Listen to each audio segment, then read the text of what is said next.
If you want to apprise the public of anything, feel free to just sort of like make sure you follow my financial advice. Otherwise, we're just talking. Got it. Sounds good. Yeah, what you got? Let me turn it on. I now have it on. Do you see audio? Do it again? Testing 1, 2. Yep, we're good.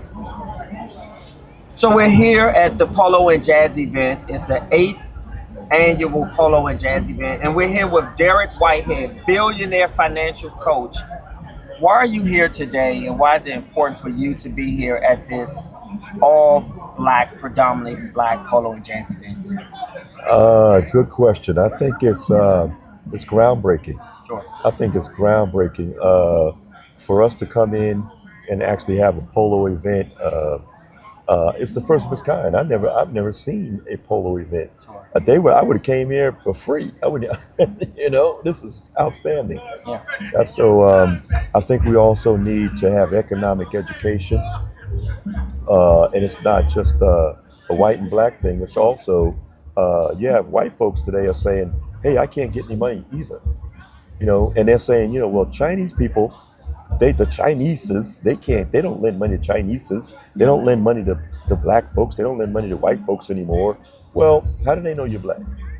When you're dealing with a corporation. So some of these things, this is one of the greatest countries in the world. And you can go in and get your corporation and get all the funding you need because the bank is your friend. Let's address some of those concerns that I've heard the community talk about. For instance, you may have banks where many people put their money in for savings.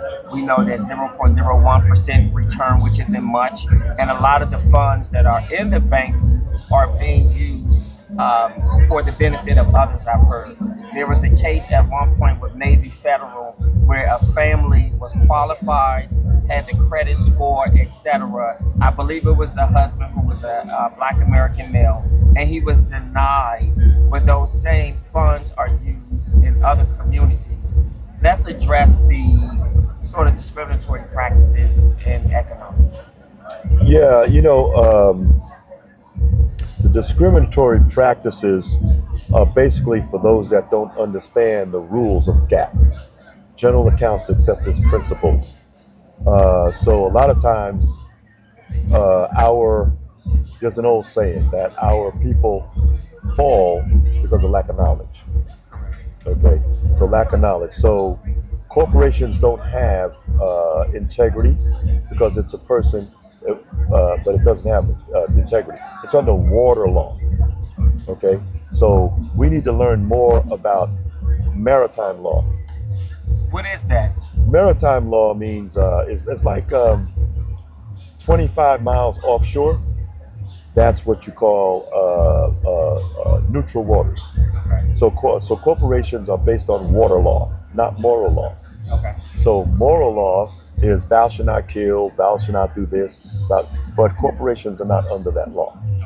So we first need to understand the distinction between the two.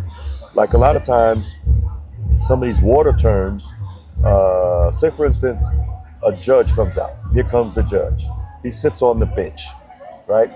First of all, money is in water law and in Latin.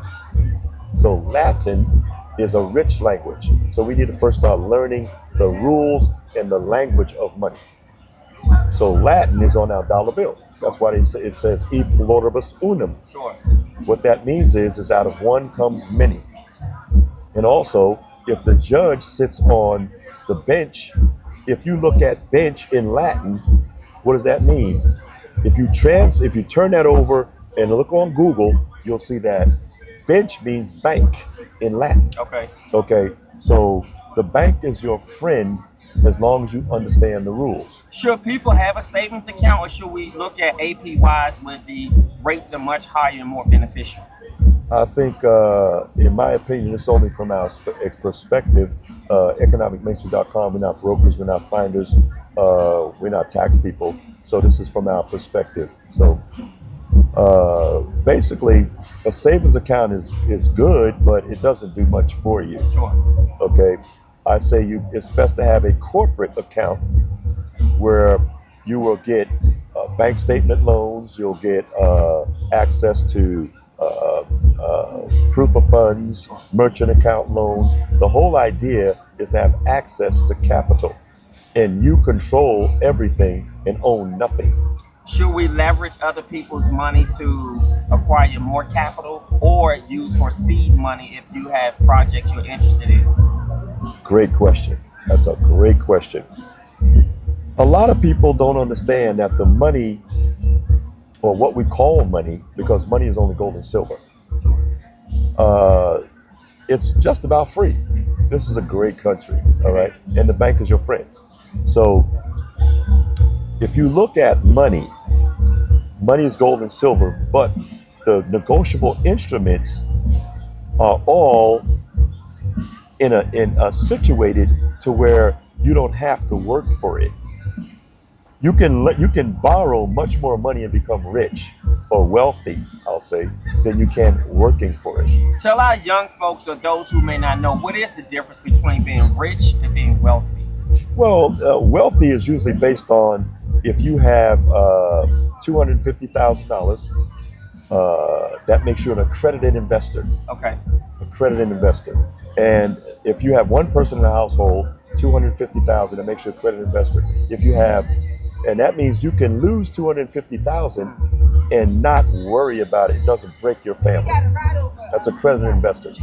If you have two people in a family, that's going to be 300,000 for two people in the family. That makes you an accredited investor. So why do we need, I would say, $1.5 million, $1 million to $1.5 million, either in assets or capital, right?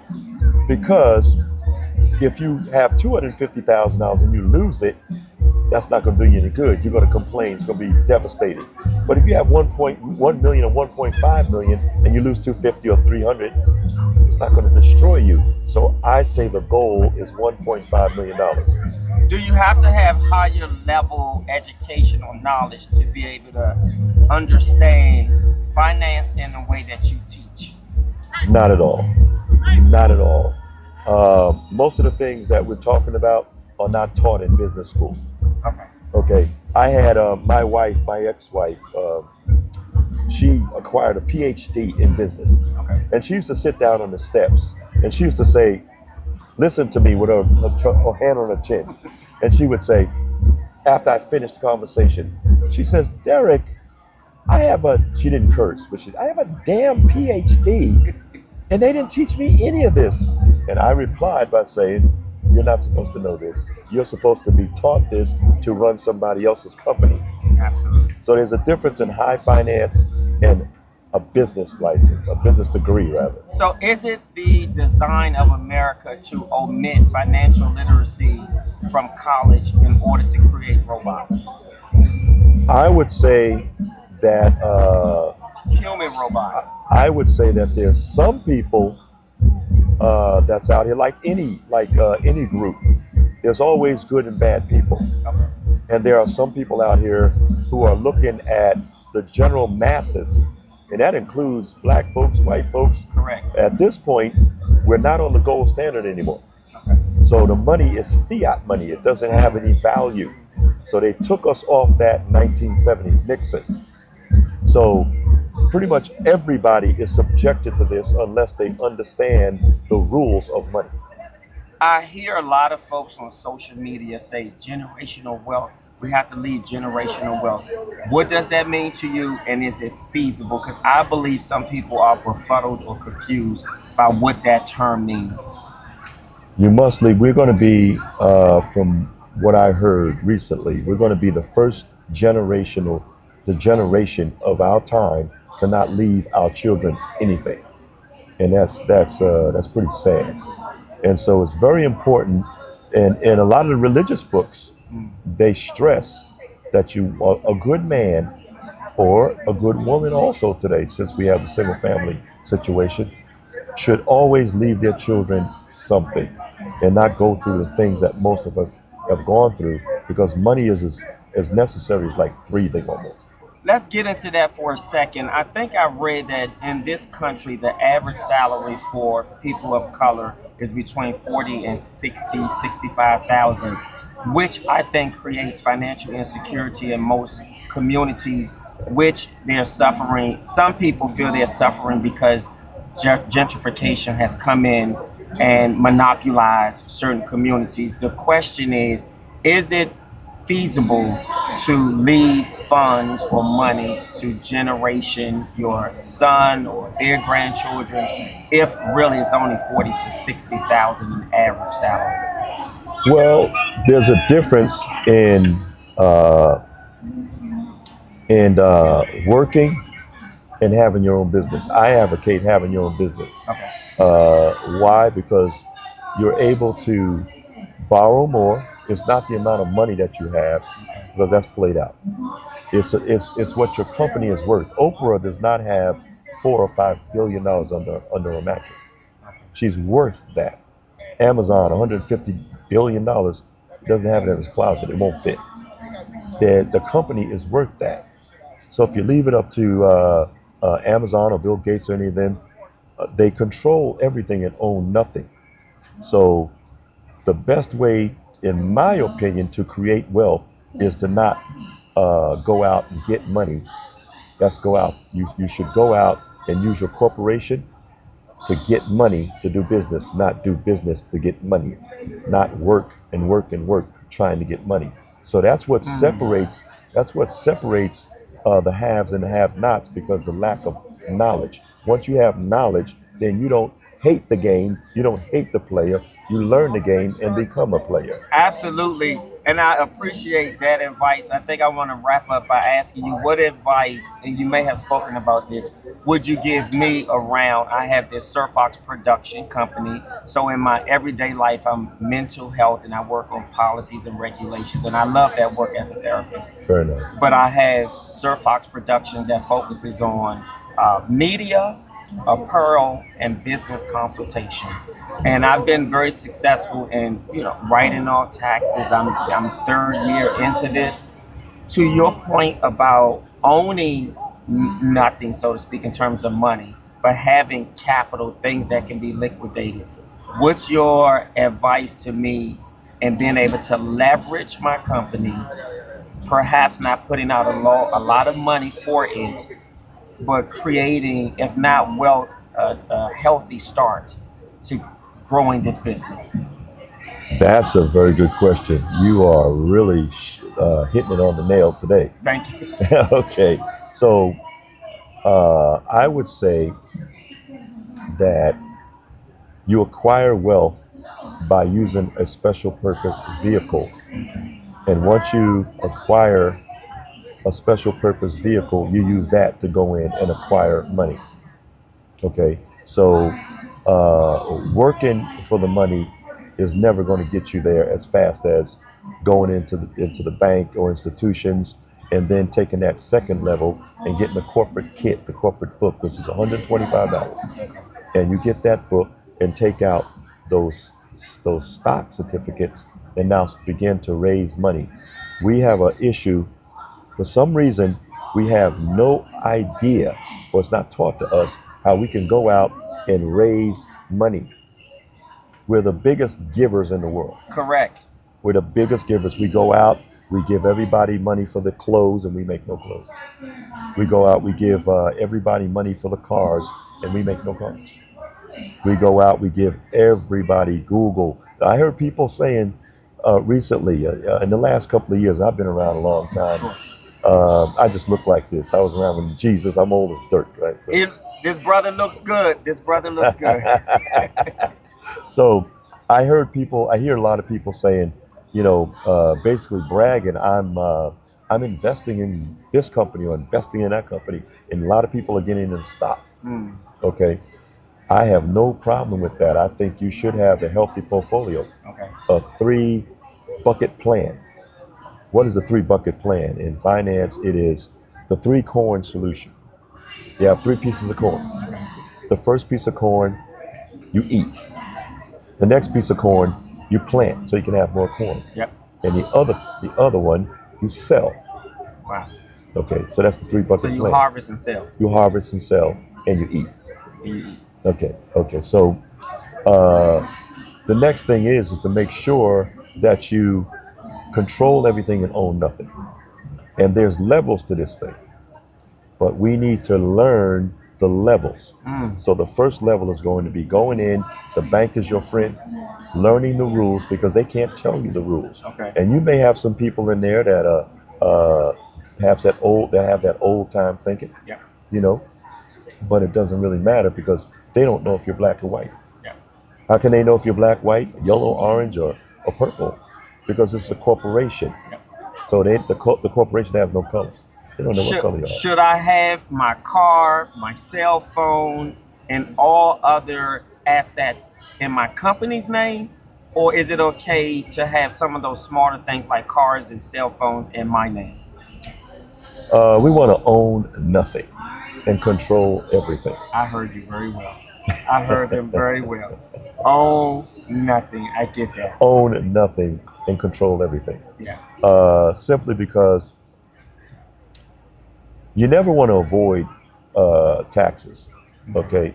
Because taxes, when you pay your taxes, it's a certificate that says you've been good, nice person, you've paid your taxes, so we're going to give you a reward. We're going to give you a certificate. Now you can go in and get maybe 9 times the amount of the taxes that you have the tax certificate for. Yeah. Okay, so if you go in and pay $60,000 in taxes, you go into the bank and says, "Hey, look, I've been a good guy. Yeah. You know, hey, I've been a good lady, Yeah. and I got these taxes here that the IRS gave me." They're gonna say, "You speak Latin." I get it. Okay. So what we're gonna Absolutely. do is reward you with more money. Yes. And so absolutely. next year, make sure you go back and pay some more taxes now, right? Yes. Because we are all one. Yes. And you're going to go back next year and you're going to pay $120,000 taxes.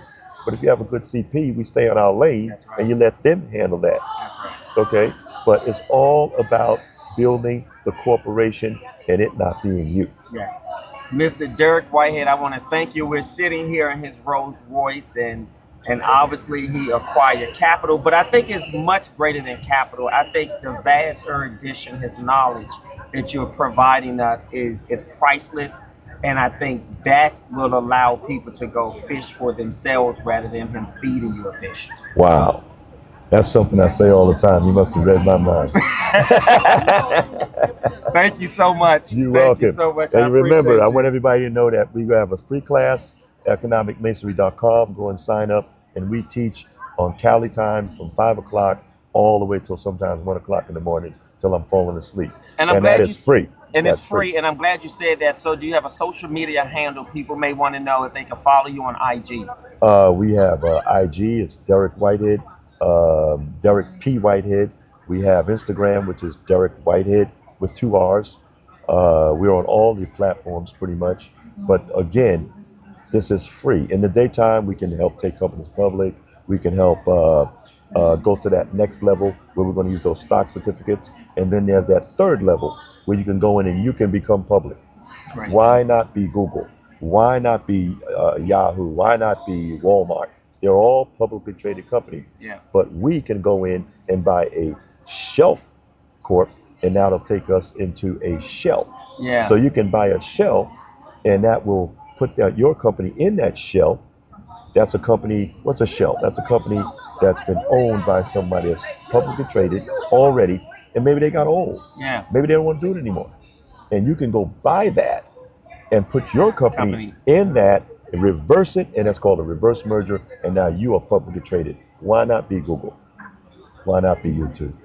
Why not? Thank you so much. You're Again, welcome. thank you. You're welcome. Appreciate you. Yes, sir. Excellent.